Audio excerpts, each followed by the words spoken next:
할렐루야. 오늘 이 밤에 나오신 여러분들 주님의 이름으로 축복합니다. 우리 학생들이 학교를 다니다 보면 너무 피곤하다, 힘들다, 빨리 이 학창시절이 지나갔으면 좋겠다, 그렇게 생각하지만 의외로 고3이 금방 다가오지요. 고3이 되면 초긴장 상태가 되기 때문에 홍삼, 해삼, 산삼보다 더 쓴 게 고3입니다. 그래서 고3이 제일 써요. 그런데 이 고3이 말이죠, 운이 좀 나빠서 재수, 삼수까지 하면 정말로 힘들어요. 근데 어떤 학생이 마지막 수능 모의고사를 치르고 도저히 자신이 없어가지고 이거 어떻게 하면 되냐, 어디 상담이라도 받아봐야 되는데 상담을 해봐도 신통치가 않아가지고 점집에 가서 부적을 좀 하나 써달라고 그랬어요. 그랬더니 이 점쟁이가 꼬부랑 글씨로 뭐라고 써줬는데 자세히 읽어보니까 구경수 중심이라고 써주대요. 쉽지가 않죠.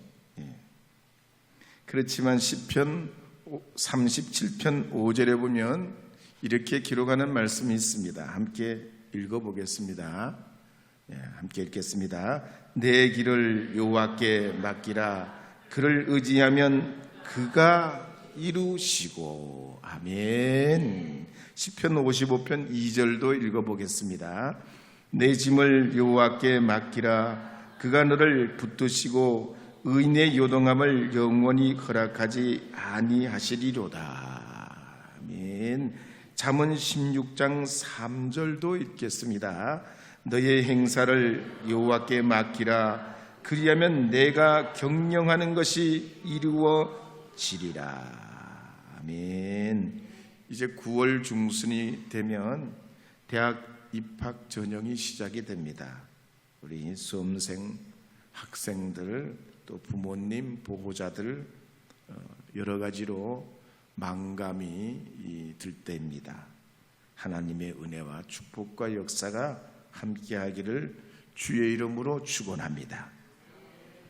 우리는 지난번에 바울이 밀레도에서 에베소 장로들을 만나서 고별 대화를 나누는 장면을 봤습니다. 바울은 3년 동안 모든 눈물과 겸손과 또 여러 가지 시련과 아픔을 참아내고 주님의 말씀 그리스도 예수를 증거하게 됐습니다. 그리고 이제 앞으로는 성령에 매여서 예루살렘으로 가게 되는데 이 복음을 위해서 이제 앞으로 나아가는 그런 고별의 대화를 하면서 장차 에베소 교회의 안팎으로 있을 어려움에 대해서 말을 하면서 마지막으로 눈물의 작별을 하게 됩니다. 그러면서 우리 믿는 사람은 만날 때보다 헤어질 때 더 아름다워야 한다 그랬습니다. 하나님의 그 선하심이 여러분의 삶 속에 또 우리 모두에게 함께해서 내가 이 세상 사는 동안에 우리 금암제일교회에서 신앙생활한 게 가장 행복했다, 가장 아름다웠다, 하나님의 위로가 충만했다, 이런 고백과 은혜를 나눌 수 있기를 주의 이름으로 축원합니다. 예수님의 사랑 신기하고 놀라고 한번 보겠습니다.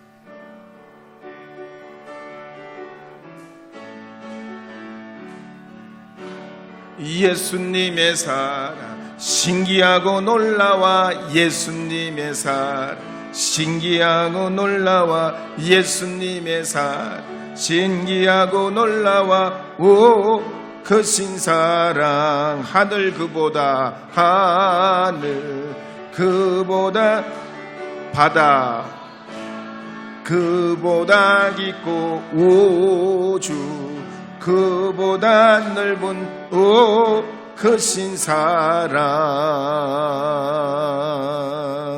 할렐루야.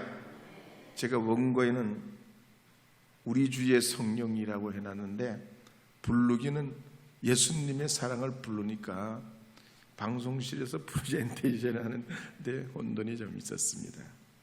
이제 사도행전 21장 1절에서 3절 말씀 함께 읽어보도록 하겠습니다. 1절, 2절, 3절입니다. 우리가 그들을 작별하고 배를 타고 바로 고수로 가서 이튿날 로도에 이르러 거기서부터 바다라로 가서 베니게로 건너가는 배를 만나서 타고 가다가 구브로를 바라보고 이를 왼편에 두고 수리아로 항해하여 두로에서 상륙하니 거기서 배의 짐을 풀려 함이러라. 아멘. 앞에서 이 바울은 밀려도에서 성도들과 작별할 때 무릎을 꿇고 기도하면서 울음을 참지 못하고 큰 소리로 울었습니다. 우리 성경 표현에는 그렇게 안 나오지만 원문 성경을 읽어보면 그렇습니다. 그리고 서로 포옹을 하고 위로하고 이제 배를 타고 고수라는 곳으로 가서 하룻밤을 지내게 됩니다. 그리고 거기서 다시 로도에 가서 하룻밤을 자고 또 바다라로 가서 하룻밤을 지낸 다음에 그 다음날 베니게로 가는 배를 탑니다. 어떻게 보면 이런 바울의 일정은 그게 그거고 저게 저거 같습니다. 무의미해 보여요. 세월이 많이 지나고 지명도 우리가 잘 모르고 본다고 해도 제가 지도를 준비를 안 했는데 왜 안 했냐? 짚어봐야 그거요. 봐도 몰라. 가서 직접 우리가 현장을 보고 그래도 그것도 그때뿐이지 세월이 지나면 다 깜깜해지고 생각이 안 나요. 우리 일상도 그렇습니다. 하루하루를 보면 별거 아니에요. 근데 하루가 모여 한 달이 되고 한 달이 모여서 또 1년이 되고 1년이 모이고 또 그래서 우리 일생을 이루는 겁니다. 그래서 역사는 아무것도 아닌 것으로부터 시작돼요. 하루하루가 아무것도 아닌 것 같지만 이 하루하루가 모이면 이 역사를 움직이는 수레바퀴가 됩니다. 가령 미국의 빌라델피아에 벽돌 공장에 있던 존이라는 소년이 있었는데 어느 날 비가 부슬부슬 와가지고 동네를 이제 나가게 됐는데 형편이 그 당시에는 얼마나 좋지 않았던지 비가 조금만 내려도 진창이 되는 겁니다. 그때 어른들은 한 손엔 우산을 두고 한 손으로는 또 옷자락을 움켜쥐고 힘들게 진창을 피해가지고 이리저리 갈짓자 걸음을 걸으면서 이제 길을 건너가는 겁니다. 근데 이 13살짜리 존이 가만히 바라보니까 만약에 이 길이 말이지 우리 집 마당이라면 이렇게 둘까? 이게 우리 집 마당이라면 이렇게 이 길을 이대로 그냥 내버려 둘까? 그런 생각이 얼른 들어가지고 이 길을 얼른 벽돌로 포장해야 되겠단 말이에요. 벽돌로 내가 포장해야 되겠다 이런 결심을 합니다. 왜냐하면 이 13살짜리 존은 그 당시에 벽돌 공장에서 일을 하고 있었기 때문이에요. 그래서 매일매일 이 벽돌 한 장씩을 받아와 가지고 그 진창에 깔기 시작했습니다. 근데 이 길이 얼마나 넓고 긴지 다 깔려면은 2년은 더 걸려요. 2년은. 그 진창을 까는데 2년을 매일 한 장씩 벽돌을 받아가지고 까는데 2년이 더 걸린단 말이에요. 근데 한 달 뒤에 기적이 일어납니다. 마을에 어떤 사람이 이 존이 벽돌을 가져와서 매일 한 장 한 장 까는 그 광경을 목격하게 됐습니다. 이 광경, 이 이야기가 마을의 소문으로 퍼집니다. 그래서 2년 걸릴 줄 알았던 이 도로 포장이 2달도 안 돼가지고 몽땅 포장이 돼버립니다. 그래서 이 13살짜리 소녀는 나중에도 성공을 해가지고 백화점 왕인 존 워너메이커라는 사람이 되는데 전 세계 YMCA 지부의 건물을 이 사람이 다 공짜로 지어주고 사회사업을 많이 하는 훌륭한 인물이 됐습니다. 벽돌 30장이 기적을 만들어내는 거지요. 1995년 1월 앤 세이버라는 할머니가 101살로 세상을 떠나게 됐습니다. 이분이 젊었을 때는 미국 관세청의 조사관으로 근무했는데 대학을 나와서 일은 잘했지만 승진이 안 돼요. 그래서 55세에 퇴직을 하게 됐는데 연봉도 그 당시 많이 받지 못하고 우리 돈으로 3,500만 원 정도밖에 못 받았습니다. 이분이 그래가지고 맨하튼에 아주 작고 불편한 한 달에 4, 50만 원 월세 내는 그런 작은 집에서 삽니다. 집안에는 내부에 페인트가 벗겨져 있고 책장은 오래돼가지고 그냥 한쪽으로 약간 기울어져 있고 그렇게 살았습니다. 그런데 이 노인 말이죠, 앤 세이버가 어느 날 뉴욕에 있는 예시바 대학에 우리 돈으로 250억을 기부합니다. 얼마요? 250만 원이 아니고 250억을 기부해요. 사람들이 다 깜짝 놀랍니다. 아니 어떻게 직장에서 퇴직한 지 50년이나 된 할머니가, 혼자 사는 할머니가 저렇게 큰 돈을 많이 모았냐 말이야. 로또라도 되셨냐? 어떻게 된 거냐?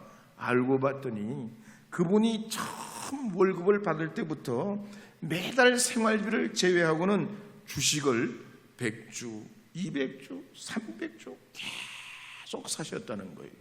그게 시간이 가고 또 시간이 가고 해가 바뀌면서 이 할머니가 가지고 있는 주식이 모두 12만 8천 주였다는 겁니다.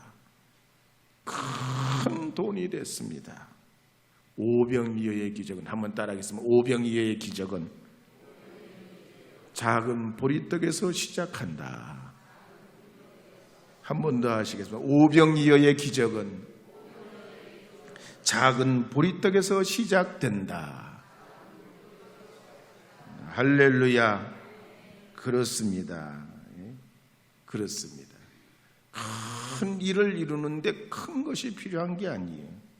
32대 미국 루즈벨트 대통령도 부잣집에 태어났지만 몸이 약했지 않습니까? 선천성 천식이 있었고 몸이 아주 야위였습니다. 12살이 됐을 때 아버지가 그럽니다. 넌 정신력이 강하니까 몸이 약하니 넌 운동을 해서 체력을 키워라 그럽니다. 그때부터 12살 때부터 이 루즈벨트가 운동을 합니다. 역기를 들고 등산을 하고 승마를 하고 스케이팅을 타고 권투에 체력을 키웁니다.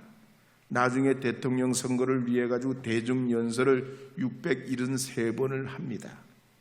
32,000km를 달리면서 선거 운동을 해도 건재합니다. 어떻게? 12살 때부터 체력을 키웠기 때문에 가능한 거예요. 그래서 미국의 유명한 작가 스티븐 킹은 말하기를 우리가 타고난 재능은 소금값보다 싸다 그랬습니다. 재능 있는 사람과 성공하는 사람 차이는 한 가지뿐인데 그것은 노력이라 그랬습니다. 그렇죠. 역기 선수들도 처음부터 100kg, 150kg 드는 게 아니죠. 1kg씩 늘립니다. 조금씩, 아주 조금씩 늘려서 그 근력을 키우고 나중에는 150, 200kg에도 도전해 보는 거지요. 그래서 알고 보면 아무것도 아닌 것이 아무것도 아닌 게 아니에요. 오늘 이 바울도 예루살렘으로 올라가기 위해서 이곳저곳 거치면서 예루살렘으로 올라가는 이 과정을 보면 아무도 기억 못합니다. 우리가 성령을 덮어버리면 하나도 기억나지 않는 장소들이에요. 그런데 이 나오는 코스를 보면 로도, 고수, 바다라 같은, 이걸 누가 기억할 사람이 또 누가 있습니까? 교회 사역도 그렇습니다. 때로는 교회 사역에 목사 장로들만 드러나는 것 같아요. 속장, 무슨 회장, 뭐 이런 사람들만 겉으로 드러나는 것 같습니다. 그러나 여러분, 수많은 모래알들이 모여가지고 해변을 이루고 장관을 이루듯이 주님의 사역도 그렇습니다. 모래알 같은 협력과 수고가 멋진 광경과 하나님 나라를 이루는데 기초가 되는 것입니다. 그래서 사도행전 21장 5절 6절에 보면 이렇게 기록하는 내용이 나옵니다. 함께 읽어보겠습니다. 이 여러 날을 지낸 후 우리가 떠나갈새 그들이 다 그 처자와 함께 성문 밖까지 전송하거늘 우리가 바닷가에서 무릎을 꿇어 기도하고 서로 작별한 후 우리는 배에 오르고 그들은 집으로 돌아가니라. 바울이 이제 예루살렘을 향하여 올라가는데 두로에 있던 믿음의 형제들과 그 자녀들과 부인들이 이 바울이 가는 그 사명을 따라가는 그 길을 똑똑히 목격합니다. 그리고 그들이 그들 자녀 후손들에게 바울이 걸어갔던 이야기를 또다시 증거하고 그 후손들의 후손들이 그 이야기를 마음과 삶 속에 담아둡니다. 그리고 그들도 이 바울이 갔던 믿음의 길을 걸어가게 됩니다. 1862년 우리나라 선교사로 들어왔던 토마스 선교사 일화를 봐도 그렇습니다. 토마스 선교사가 27살 때 우리나라로 들어왔다가 대동강 쑥섬에서 한 번도 본 적이 없는 수군에게 붙들려 가지고 참수를 당하지요. 예, 저 말이죠. 아프간 사태에 있었던 그런 아주 폭력적인 사람들이 사람을 죽일 때 칼로 목을 베지 않습니까? 예, 토마스도 우리나라에 들어왔다가 수군에게 붙들려 가지고 당시에 외국 군인들에 대한 외국 사람들에서 좋지 못한 선입견이 있을 때 아무 어떤 해악도 끼치지 않았는데 붙들려서 참수를 당합니다. 그때는 하나님이 계시지 않는 것 같아요. 그런데 이 토마스 아버지, 이 토마스 선교사의 아버지가 자기 아들이 말이죠, 그렇게 조선에서 순교했다는 소식을 듣고 너무너무 슬퍼했다고 그래요. 얼마나 슬퍼했는지 모른다고 그래요. 근데 이 토마스 선교사가 참수당할 때 참수했던 사람이 누군가니 박충권이라는 사람입니다. 이 박충권이라는 사람이 어떻게 됐냐? 후에 변화받아 세례를 받았습니다. 그리고 이 토마스 선교사가 순교할 때 그 장면을 목격했던 12살짜리 최지량은 선교사가 뿌린 그 한문 성경을 3권을 줍습니다. 그리고 자기가 가져가려고 하다가 가져가지 않고 박영식이라는 사람에게 줘요. 이 믿음 없는 박영식이라는 사람이 그 성경을 받아가지고 찢어서 널다리꼴 여관의 도배지로 사용을 합니다. 그리고 오랜 후에 이 최지량이가 사업에 성공을 해가지고 그 널다리꼴 여관을 인수해서 운영을 하게 돼요. 박영식이가 찢어서 그 도배해놓은 널다리꼴 여관의 그 도배지를 읽고 가마를 받습니다. 그때 한석진이라는 사람이 때마침 전도를 합니다. 이 최지량이 회심해서 자기의 집, 그 바로 널다리꼴 여관을 예배 처소로 내주면서 평양 장대현 교회의 모태가 되게 됩니다. 당시에 평양 장대현 교회는 1000명이 넘는 사람들이 모였어요. 그런데 1903년에 이 장대현 교회에 선교사들이 모여가지고 바로 그 교회에 모태가 된 그 교회가 선교사들이 모여가지고 막 집회를 할 때 성령의 불이 임해요. 선교사들이 막 낙심했다가 불을 받아가지고 복음을 전하는데 최성년 권사라는 분이 은혜를 받습니다. 이분이 얼마나 은혜가 됐는지 자기 딸 여기옥에게 간증을 하고 생시에 계속 자기 딸에게 그때 내가 이렇게 은혜 받았다는 얘기 간증을 해요. 그러니까 이 여기옥이라는 권사님, 따님 권사님도 자기 딸인 지금 성주그룹의 김성주 회장에게 또 토마스 선교사 이야기를 해줘요. 그러자 이 김성주 회장이 사업에 성공한 다음에 도대체 우리 어머니가 얘기하고 우리 할머니가 얘기했던 그 웨일즈의 토마스 선교사님이 어떤 분이야? 어떤 신학교를 나오고 어떤 교회에서 파송을 받았나? 그래가지고 그걸 백방으로 알아보던 도중에 토마스 선교사님이 졸업한 그 영국의 웨일즈 신학교가 재정의 문제로 문을 닫게 됐다는 소식을 듣고 지금 저 서울의 사랑의 교회하고 이 성주그룹하고 서로 말이지 함께 협력을 해서 지원을 해서 닫혀가는 그 신학교 문을 열고 130년 만에 그 후손들을 한국의 토마스 선교사님 후손들을 초청해가지고 말이죠, 예배를 드리고 그들을 위로하고 이런 모든 역사적인 걸 고증해가지고 책으로 냈어요. 오늘 이 밤에 나오신 여러분, 하나님이 여러분을 어떻게 쓰실지 몰라요. 지금은 내가 가는 발걸음이 아무도 기억하지 못한다 그렇게 생각할지라도 하나님은 여러분의 믿음을 받으시는 줄 믿으시기 바랍니다. 자라나게 하실 줄 믿으시기 바랍니다. 복을 허락하시고 자손만대 하나님의 역사로 역사하시는 줄 믿으시기 바랍니다. 그래서 오늘 이 본문의 사도 바울도 하나님의 은혜를 따라 성령의 이끄심을 따라 나갈 때 사도행전 21장 4절에 보면 이렇게 기록합니다. 함께 읽어보겠습니다. 제자들을 찾아 거기서 이래를 머물더니 그 제자들이 성령의 감동으로 바울더러 예루살렘에 들어가지 말라 하더라. 바울이 두로에서 7일을 머뭅니다. 주석가들은 이 바울이 두로에서 7일 동안 머무는 동안에 누굴 만났냐, 이 제자들이 누구냐 연구를 했는데 대부분의 흐름이 그렇습니다. 아마 스데반 순교 이후에 두로에 흩어 사는 성도들이라 그렇게 추측을 하고 주석을 합니다. 이들이 그리고 거기서 교회 공동체를 이루면서 성령 충만해서 이 스데반 집사님을 뒤이어가지고 이 바울이 사역하는 그 사역을 위해서 염려로 기도 후원 그룹이 돼서 기도를 해주는 겁니다. 그래서 5절 6절에 보면 이렇게 기록하는 내용이 나옵니다. 5절 6절 말씀 한 번 더 읽어보겠습니다.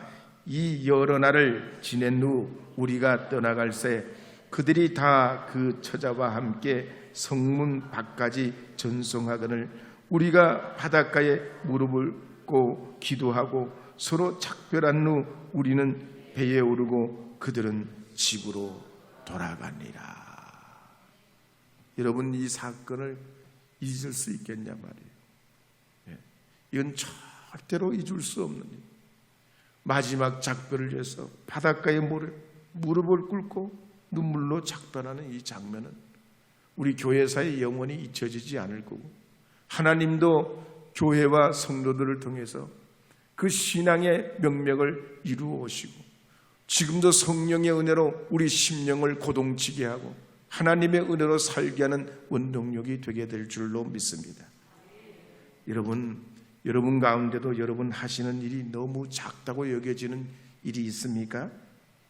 여러분 시간을 가지시고 계획을 세우시고 조금씩 실천하면서 바울이 예루살렘으로 올라가듯이 하나님의 뜻을 따라 올라가면 반드시 하나님의 역사와 은혜로 여러분과 여러분의 자녀 후손들을 통해 나타내시고 이루어 가실 줄로 믿습니다.